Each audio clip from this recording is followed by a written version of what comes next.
Quanti sono gli scudetti della Juve? La prossima partita della Juventus è oggi alle 18 contro la Spal. Non è quello che ti ho chiesto, comunque grazie. Alexa, quanti sono gli scudetti della Juve? Purtroppo non trovo la risposta alla domanda. È bello sto fatto che né Alexa né Google sanno quanti scudetti c'ha la Juve, fa ridere sto fatto. Comunque sia, formazioni, Ospina in porta, ed era prevedibile, addirittura qualcuno pensava Carnesis per la Coppa Italia, ma c'è Ospina, e va bene. E probabilmente oggi vedremo Fabian più centrale, perché non può essere altrimenti, essendoci Callejon e Unas contemporaneamente, che probabilmente si divideranno le fasce. Probabilmente Unas a sinistra non mi fa impazzire, lo preferisco a destra quando si accentra, però magari qualche cross per Milik lo può mettere, Insigne come previsto, e vediamo Fabian centrale invece di Zelinski, che molti auspicavano questa cosa. Speriamo che funzioni.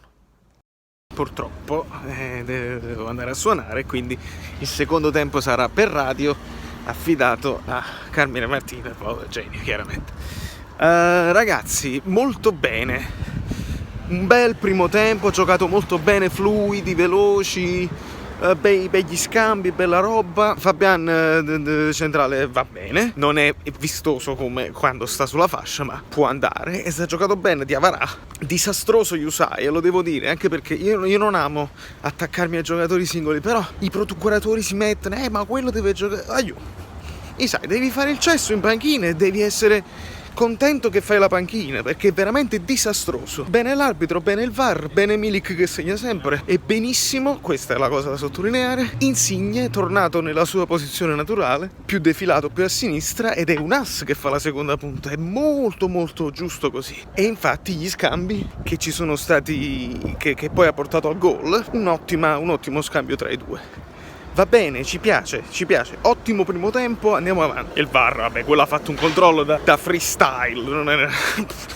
Hai voglia di protestare, non si fa. Benissimo, è andata bene, Fabian Ruiz l'ha chiusa. Chiaramente io non posso fare commento su quello che non ho visto dalla radiocronaca.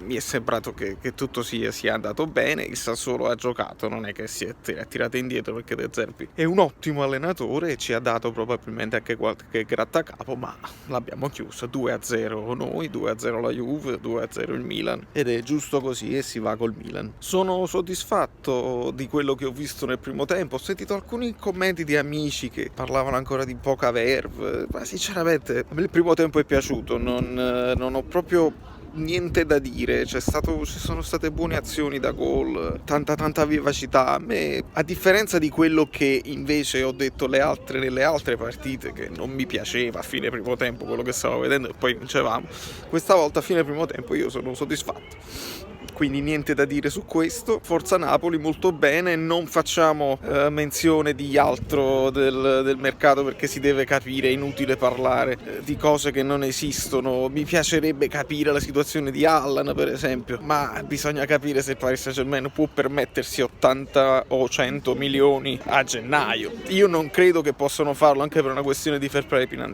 play finanziario.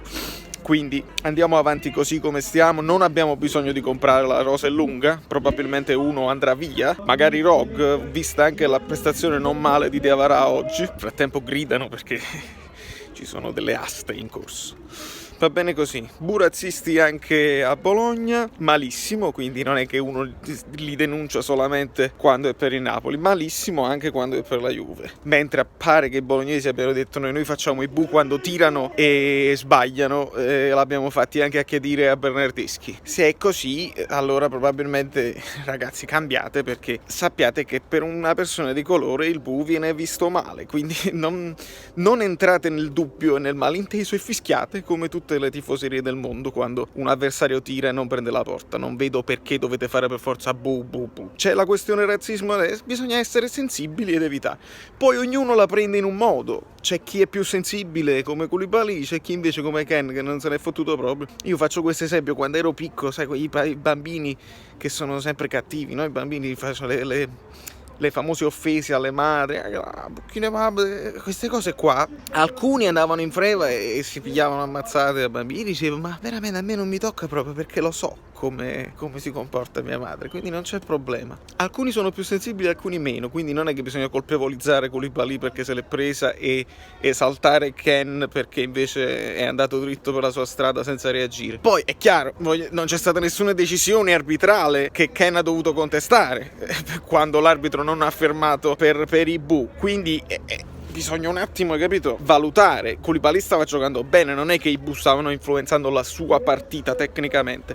Ha influenzato il fatto che poi nel momento in cui l'arbitro ha fatto una decisione da lui non condivisa e l'arbitro non lo ha difeso come da protocollo, a quel punto è scattato l'applauso. Questa è tutta la cosa. La Gazzetta ha detto malinteso, non si tratta di razzisti. Io sono molto contrario a questa presa di posizione. L'argomento va trattato, non va minimizzato e bisogna affrontarlo per bene. Ci vedremo alla prossima volta perché lo faranno ancora, è indubbio questo, e vedremo che cosa succederà. Da New York, anzi in questo caso da Long Island, Valerio Fluido è tutto e ci sentiamo alla prossima volta perché ricomincia il campionato e finalmente